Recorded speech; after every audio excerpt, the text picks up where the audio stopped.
All right. Ladies and gentlemen, welcome back. We hope you all had a wonderful Thanksgiving to week 12 of the Hey Guys Fantasy Football Talk Show. You got JJ, you got the commish. An incredible season for football. Probably one of the best weeks of the season. We got a lot of action to break down from the previous week. More eliminations, more playoff clinches, and a lot in between. So without further ado, let's get into it. But Jack, first, happy Thanksgiving. We're recording this on Wednesday night. Just looking forward to a feast tomorrow and watch some good NFL teams play. So, I mean, just so much to be thankful for, right, Jack? So much. This is the best holiday between the food and the football and the time spent with family and friends. This is just, yeah, it's the best time of the year. Oh, without a doubt. The football makes up for all of it, though. It's got to be my number one. Oh, yeah. Speaking of football, we got a lot to talk about this week. Lots of changes, lots of tightly contested games here. How do you talk me through this first one here? What's going through Camp's mind at I Am Worthy headquarters? Jack, the team's walking out of the building. They're going home for an extra long Thanksgiving break. It's the tale as old as time. And not only is this the worst team, this may be one of the worst teams that this league has ever seen in its 4-year history. Um, I I'm frankly embarrassed. Debo Samuel is officially washed. I don't know. I think he's having some Thanksgiving stuff in a couple weeks early. He just looking a little heavy out there, a little slow. I don't know, man. Something's not right. Obviously, Luke Schoonmaker really thought he'd come up big for me with a nice touchdown in the Cowboys game, but I actually kept it close for a while with our friend Shuby, but came up short, fell to 11-1. I gave our friend Ryan here a clutch late season win to help him out in the playoff race, moving to 7-5. And he's looking to just crawl his way into a 7 or 8 seed, and I think he's going to do just that. Yeah, this is an absolutely huge win for Shuby. Coming to 7-5 when we have so many teams in that 5-7 to 7-5 zone. This is a big one. Lucky week to get matched up with Luke Schoonmaker and co. Not necessarily the strongest performance, but enough to take home the win. Oh yeah, I'm sorry. This season has not gone the way you hoped. But hey, it's not over. You might not come in last. This season is not over. The push for 13th place is just we're really feeling that in the locker room. It's about pride at this point. It's just about going home with one more win to cap off the season because week one was just a long time ago at this point. It's true. 11-week skid is just the people aren't having it. Yeah, So yeah, very, very we'll true. see. And yeah, something here that's not going to help your chances at not coming in last is Evan Gander picking up a huge win. Major upset over Ollie, who's in a playoff position right now, beating him by almost 50. We had a trade earlier this week where Ollie sent Jalen Waddle over to Evan for Jonathan Taylor. A couple of bums also going over in that deal to Gander's side, but Waddle finally woke up.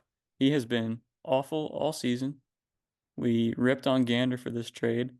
I still think it was a bad deal. However, worked in his favor. Jonathan Taylor with 3 points this week, Waddle with 28. That's the swing you need to pull off the win. And Evan did just that.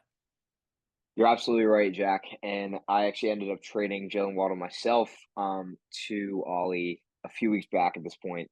And I felt the same way. I said he's having a disappointing season. Didn't feel like the Miami offense was going to get back to form. And, I was right up until now. A huge 28-point performance. And while he doesn't have the running back to back up a good team, he has the wide receiver support. JSN having a great sophomore year. Keenan Allen isn't washed just yet. And might I add that, Ollie sitting at 7-5 takes another loss. I just don't know about this team. I think it's on a downward trajectory here. He had a couple of guys put up some points, but uh, no running backs on the board here. James Conner being a little disappointing for him in the last couple of weeks, and I just don't know. I think there's a possibility of this team falling out of the race at the end of the season here. Yeah, we will. We'll take a look at the statistics in a few moments here, but the numbers definitely support that trend that things are not looking great over at the massage parlor. That's for sure. But Jack, things are looking real nice over at Freeze Nuts. A nice win, well deserved as well over a good Yeah, opponent. thank you. I appreciate that. This was a much needed win. I was on a little bit of a losing streak. My team has been putting in work week after week, but the wins necessarily haven't necessarily been showing up. Jaden Daniels coming up clutch. That last 86-yard touchdown to Terry McLaurin got me a whole bunch of points. That whole fourth quarter for Washington was huge. Trey McBride has been awesome this year. He's tight end 3 on the season without a receiving touchdown, which is pretty crazy. The volume he gets is great. And we're doing this in a week with Brees Hall and Drake London both on a bye. We had Jameson Williams stepping up, bringing me some, what do you have, like 12 points maybe, just enough to get by. Big win against another middle of the pack team. Very, very proud of the lads this week. Very glad to hear that. And listen, your record is close to representing your point total. I know you've been pretty frustrated, but 7-5. I think those wins are just going to keep coming the last couple of weeks. So Sure hope you'll, so. I think you'll be okay. Yeah, let's see. Our next matchup here, Jack. This is a close one. Two more teams like our last matchup, just gunning for a low seed. It could be anyone's game here. Our friend Greg Jennings coming out on top. Jameer Gibbs is good at football. So good. He Sonic and Knuckles, like which might add is my favorite nickname this season. I It's don't know so good. where this came from. It's the Uh, most random duo. They're not even like I think in the show they're like enemies. But him and yeah, I don't know, I don't even know. but it's awesome regardless. It is extremely awesome. And I mean, yeah, you got to respect this team now. Even with Devontae Smith not playing as we expected him to this season, you got the number one QB in fantasy, Terry McLaurin, with about 7 defensive backs around him to get that late fourth quarter touchdown. That was the most ridiculous play I've ever seen. We'll talk about that game later, but Jesus, dude, it's crazy. That was absolutely nuts. Scary Terry has since week 3 has been a top 10 wide receiver in fantasy football.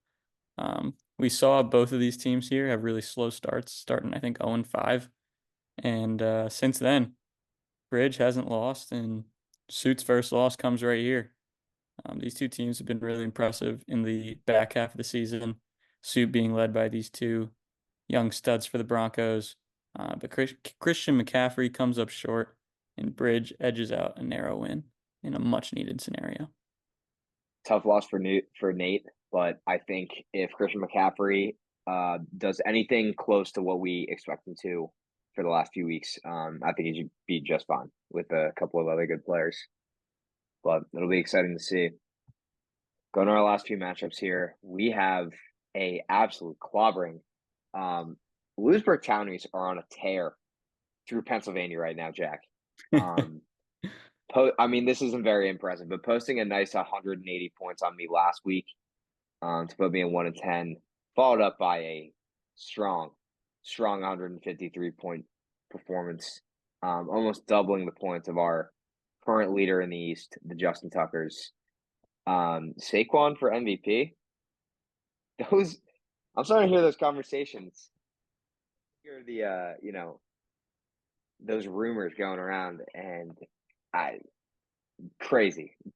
Yeah, this guy is absolutely unbelievable. He had over 300 all-purpose yards this past week.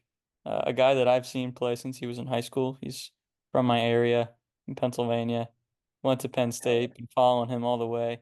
Now he's back home and he is having an absolute blast. The Eagles look elite right now, and the running back duo of Saquon and Kyron Williams is really given a late push for the Lewisburg Townies. Two back-to-back wins at a crucial time. Things were down, but now they're back up, and I would not be shocked to see this team be a really scary 7 seed in the playoffs.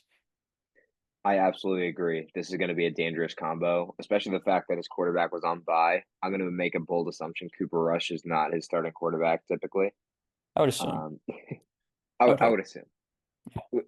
I would really hope. And Yeah, Tyler, man, I hate to see it, I really do, but I don't know. Like, obviously, he's going to make the playoffs. We'll see later that he's going to be in, but this team, it's not looking great. No, it's really not. And you have teams like this, like Perone here. You got Bridge, you got Suit. Three teams that are probably going to end up pretty low seeds in the playoffs that if I'm Tyler sitting at the one spot, the way this team has been, he's had a lot of injury trouble.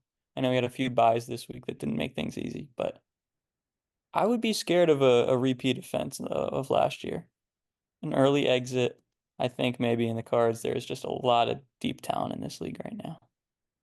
I agree. It's a deep league, and we'll give him the benefit of the doubt considering the best wide receiver in football is on bye this week, that being Jamar Chase. However, yeah, I think a first round upset. If I was a better on this league, which me, yeah, that's something I'd be looking out for. So, Tyler, we're pulling for you, man. I'm not saying we're not, but just you got to get your boys figured out here. It's true. And Speaking of figuring things out, Mr. Murray has been pretty dominant all season long. Huge win here, beating Nabil by 60 points. Bucky Irving unleashed in this game against the Giants this week. Josh Jacobs with a hat trick of touchdowns. This team is really scary, really good. Nabil, hate to see it, but a well-deserved win for Murray. his depth of running back is something that a manager can dream of. I believe omitted from this list for this week is names like Najee Harris and Derrick Henry, as well as Chuba Hubbard. I think he had before he traded him away. So just ridiculous running back draft. Shout out him for that. Yeah, that's going to be a playoff lock. Going to have a good team. And Nabil, buddy, having a little bit of you could use some of those running backs. I mean, we haven't seen a running back in his top three for what feels like a little while now. Um, Less than 100 points. It's just you want to root for the guy, and then he goes and does what he does, and he picks up. The bank took Mahomes actually decided to pick up Daniel Jones off waivers this week. Minnesota Viking quarterback himself, Danny Dimes, baby.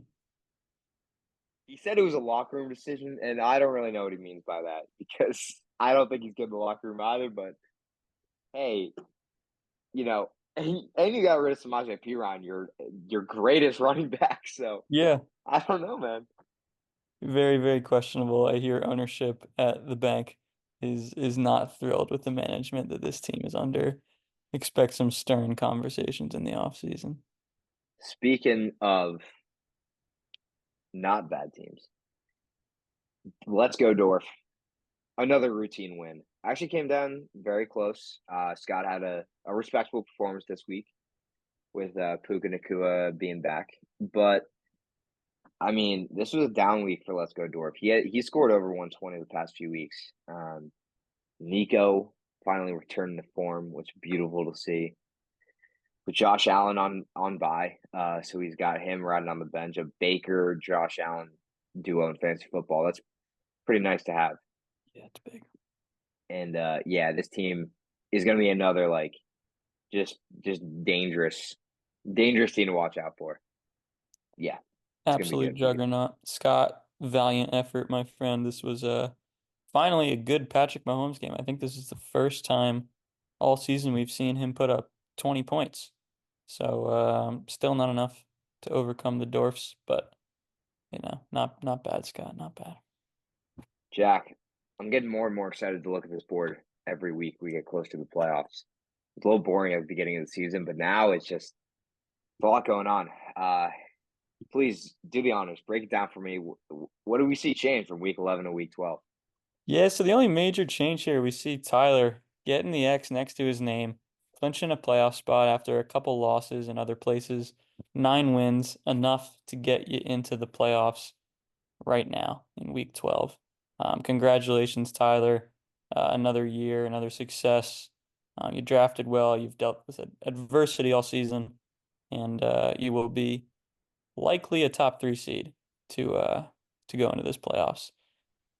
Everything else still a toss up. We got two guys sitting 8-4. We got four teams sitting at 7-5 and three sitting at 6-6. Anything can happen. There are still realistically 10 teams that could certainly make the playoffs, and nobody's safe. Nobody is safe. Dorf is most likely safe with his really high points scored, sitting at 8-4. Same with Murray, but even me, Bridge, teams that have scored a lot of points. Ollie, who's been up there all season in terms of record. Nobody's safe. This league is still super tight. We got a lot of close matchups this week, and definitely something to stay tuned on. I agree. I think Jack and I are going to be diving into the analytics, looking at some playoff scenarios next week, to see who's got the best chance to clinch. But yeah, looking like James and Dorf are pretty safe with a 99% playoff percentage provided by ESPN, and our good friend Scott at 3%. Not looking too great for him after a loss this week. So that leaves 6 teams with 5 playoff spots. Someone's got to go, and I don't know who it's going to be. It is going to be a tight race. Looking forward to watching it for sure. And just because we're getting so close to the playoffs, this might be the deciding number here, Jack. Our total points on the season. This is going to be the decider. Oh, look at my number.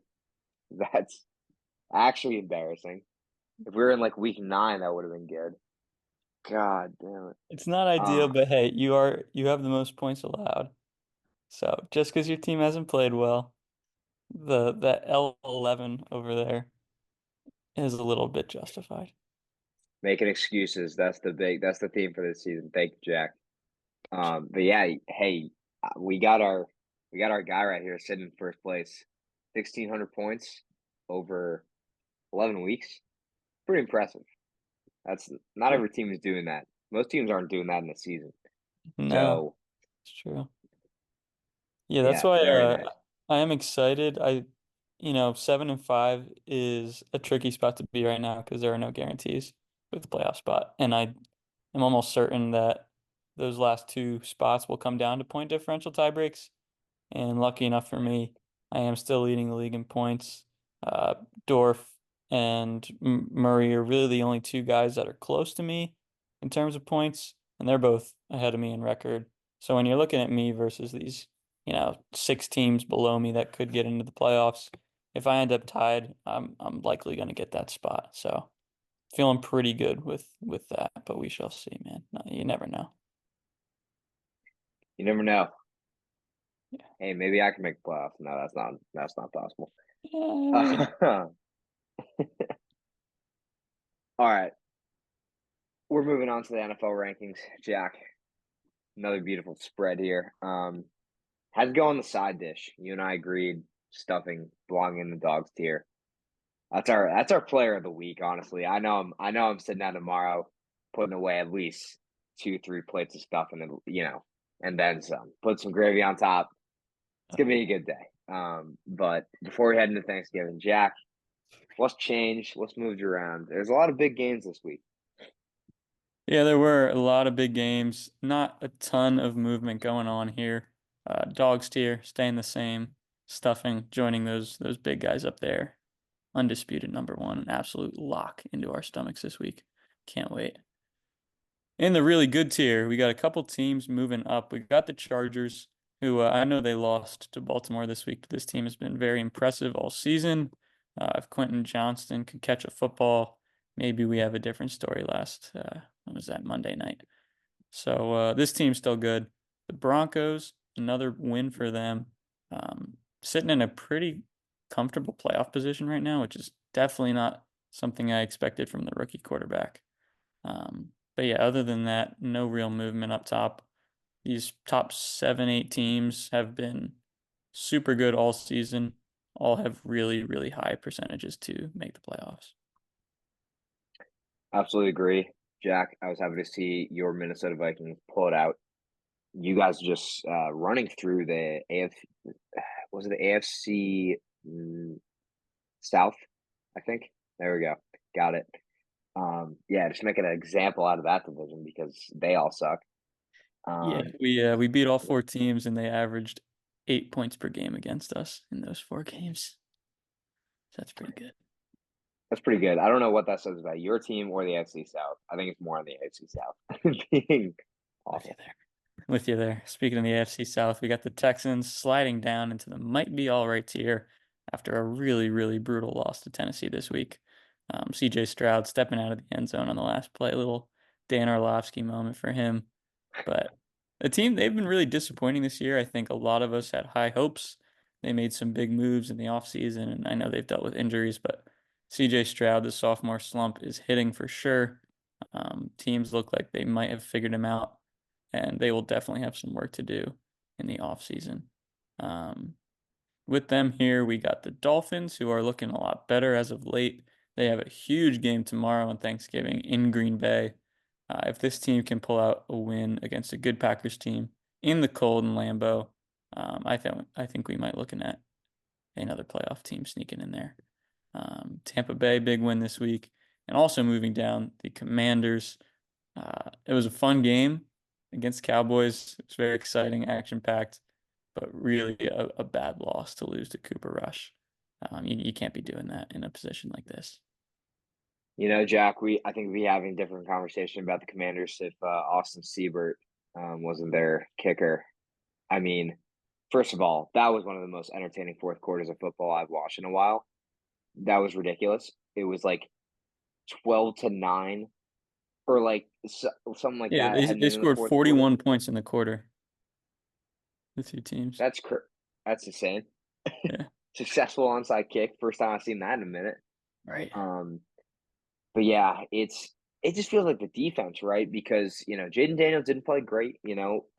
Had some turnovers on the offense, but like if you can't keep up with Cooper Rush and this deflated Cowboys offense, then I don't know what to say for you guys. Hoping they can figure out those problems for the playoffs because this would be a fun team to watch. Make a deep run.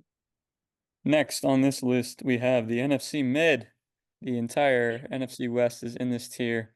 These teams have all been pretty good this year. I think the Seahawks, Cardinals, and Rams have all been solid. The Niners really struggling through the injuries. They have not responded well to the adversity they've faced. But right now, the Seahawks lead this division at 6-5, so it really is anybody's for the taking. Anything could happen. The Seahawks beat the Cardinals this week. Cardinals offense did not show up at all, only scoring 6 points. And this division is going to come down to the wire. I am happy as of right now to the Vikings would play in the first round of the playoffs. We play Arizona this week, which I think will be a good test, but I think that I would take us over any four of these teams as of right now.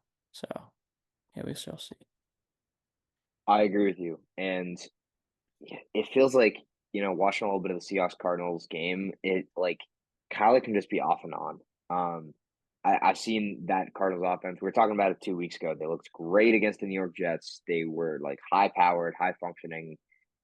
And then you have games like that where like first of all, he scored me about 4 fantasy points. So thanks, dude. Really needed you there. And just looked kind of in duress when he was out of the pocket. So I agree. And these teams know each other so well at this point that when you come down to these division games at the end of the season, like you really don't know what's going to happen. So yeah, it's going to be an entertaining end. I guarantee you that only one of these teams will be making the playoffs and no more. But that just makes it more exciting. And I think the Niners are going to get blown out by the Bills this Sunday night. So, Yeah. but we'll see. Yeah, I think you might be right there. Next tier, forgot about these teams. They all had bye this week. Totally forgot they existed. A lot of great fantasy players on all these teams, but nothing much to write home about in real life, even though the Falcons are like in a playoff spot right now, which is crazy. They're so bad. Anywho, shit tier. Not a lot of movement. We got a few teams here with some exciting young quarterbacks, the Patriots, the Bears, and Mr. Bryce Young looked pretty good this week. They almost took down the Chiefs. It took a buzzer beater field goal for Kansas City to bring home a win in Carolina. I'm not out on Bryce yet. I don't think he's great by any means, but I think that they should not draft a quarterback and just stick it out with this kid, work on improving some other areas of the team. I agree with you there. Carolina Panthers unfortunately decided to follow the script this week. Russ handed it off to them. They're like, "Sorry, guys." Scored the touchdown and the 2-point conversion late in the fourth quarter, tied it up. Actually looked like a capable offense. And then obviously, yeah, 60 seconds on the clock. Chiefs get the ball. What do you expect? I should have bet my house on that. Yeah, Um, really. seriously, like tales old as time. But I agree. It's way too early for a quarterback like Bryce Young to be written off. Jack, New England Patriots. I, we were playing too well for too long. Yeah. We beat the Bears. We were playing some good teams close. Like a 30-point loss to a division rival. That was waiting to happen. This team is too bad to not have that happen, and it's always the Dolphins. I fucking hate the Dolphins. I'm sick of them, dude. I think we're playing them again soon. Miami Miracle a few years ago, just like, and they're never good. And like Brady beat them for a year, but like they always just like pulled out these sneak wins against them. Anyway, that's just some AFC East hate right there. But no, Tua looked good. Jalen Waddle, like we said, huge game. So they're back to form and may had some good plays, but has some stuff to work on. Unfortunately, but it is what it is. He's a kid. You guys were definitely due for a stinker.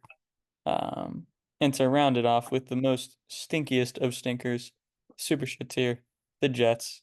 They had a bye. Didn't forget about them and how awful they are. Rounding out with the Jags, Giants, and the Raiders. These teams are all really bad, all fighting for that number one pick. The Raiders looking like a really strong destination for Shadur Sanders. We shall see how that plays out in the late game. That'll be very interesting to see. A lot of a lot of these teams, a lot of high draft picks. The Tommy DeVito resurgence was not what we were hoping for or expecting, Jack. Just a deflated team going up against the Tampa Bay Buccaneers. All of New Jersey was just in shambles, which was awesome. Baker Mayfield hid the Tommy cutlets. Thank you. He denies it was disrespectful, but that was so disrespectful, and I love to see Like, it. that's he so said funny. enough is enough. Yeah, Jack, wonderful rankings as always. appreciate it. Thank you very much. All right, Jack, it's your favorite time of the week. Welcome to Locks of the Week. We went 2-2 on our road to 500. We're getting closer and closer, and we don't have a lot of time left, but I think we can make it happen. My two picks for this week, I'm going Chargers -1 against the Atlanta Falcons. I know Falcons are kind of on for bye week. The Chargers, like we said, looked good. I think they're going to figure out their problems. I think they're going to win outright against the Falcons, so I'm feeling good about that. And I don't bet on my own team too often, but I'm taking Patriots +2.5 against the Colts. I think they have a solid defense. I think our secondary is pretty good. They can take some balls away from a shaky passer in Anthony Richardson, and I think that'll be the key to this game. So I am praying to God that we pull out a win against the Colts. What do we got here for you, Jack? With you there. This week, I'm taking another couple shaky ones. I'm taking the Giants on Thanksgiving in Dallas. Tommy DeVito likely not going to play. I think Drew Lock is a serviceable backup. I think he gets the job done against Cooper Rush and the Cowboys. Yeah, so last but not least, taking the Rams in New Orleans. I think they're just a better team, a better offense against a depleted Saints secondary. I think we got Cooper Kupp and Puka Nacua both going off this week. I think the Rams are going to score a lot of points, and I think they're going to win this game. I think, Huddy, we only got 3 or 4 weeks to get back to 500. I think we can knock out a big chunk of that right here, going at least 3-1. Jack, I absolutely. The Thanksgiving gods are with us. Whatever that means. So just yeah, feeling great. There's no way we go I don't know 0-4 and just ruin our chances. There's no If way. there's ever a week to ride with us, just lock in. We're clutch. Um, We are. We're going to come through when you need us most, and that is this week. when you bet on the New York Giants and New England Patriots in the same week, Right. you're just in You're in good hands here. you're in great hands with two amazing teams that are not going to lose at all. No. No. Uh, Jack, I hope your Thanksgiving plate is full tomorrow. You and I have a lot to be thankful for. Can't believe we've just been putting up these episodes for a year and a half now. Just throwing them out there. One day, you and I, when we're monetized and rich and famous, and just talking football with Stephen A. We're gonna look back to this, and we're just, you know, just remember our gratitude for this moment when we were small, when no one knew our names. Um, Yeah, these humble so beginnings are going to get us to some big places, I am sure. I am very thankful for you, for this show. This has been a lot of fun the last year and a half. I look forward to keeping it going as long as we can. Everybody, enjoy the holiday, enjoy the food, the football, the family, three big Fs, and enjoy the time off of work. I know we're all at least getting a day or two off, so happy Thanksgiving. oh, absolutely. 3 days of football this weekend. Are you kidding me? It's gonna be a ball. Ladies and gentlemen, like, comment, subscribe. Enjoy Thanksgiving. Comment below your favorite side dish. I'm curious. And if it's not stuffing, I want to know why. I want a full detailed explanation because you're wrong. But yeah, take it easy. We'll see you next week. Peace.